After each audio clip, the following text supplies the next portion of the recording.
Now, good evening to you, Carl. It sounds like in the U.S., at least, not everyone sees the virus as a serious threat. Yeah, that's exactly the situation, Brent. I mean, it's one of the bigger divides that we see around the world in terms of how seriously people take it. The gap is between Democratic and Republican voters, and the numbers are really striking. You can see in this latest poll that was released, this was released on Tuesday, and the statistic here is what I want to draw your attention to. 76% of Democrats see the coronavirus as a real threat.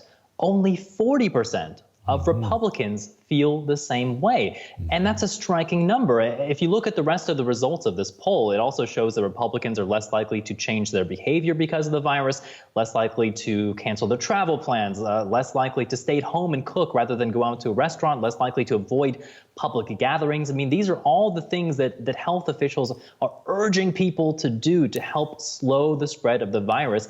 That makes things like social distancing a lot more difficult to implement when you have a large part of your population that doesn't seem to take the virus quite as seriously as others. And Carl, why is this gap so wide? I mean, in theory, the severity of a pandemic transcends party politics. I mean, viruses, they don't recognize parties.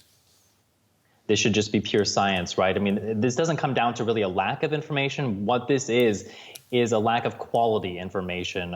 We heard there from the president saying he's a wartime president, really taking this seriously. That wasn't always his MO the past days and weeks leading up to this pandemic. That President Trump was downplaying the threat of this virus. So were conservative bloggers, conservative news outlets like Fox News, even going as far as saying that this virus was a Democratic hoax. Here's just some of the messaging that we were hearing from Fox News just a few days ago. Take a listen.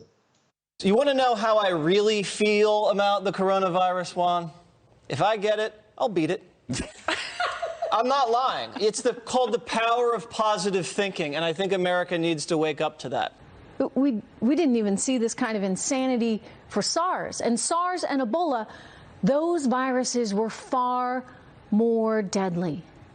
So why the melodrama on such an agitated scale right now? But I will just say, one of the things you can do if you're healthy, you and your family, it's a great time to just go out, go to a local restaurant. Yeah. Likely you can get in easily. You know, those comments, Carl, are disturbing, to say the least. But we have to say, too, that on Fox News right now, they've changed their tune. They're not saying that anymore. So we know Fox News sets the tone for conservatives in the United States.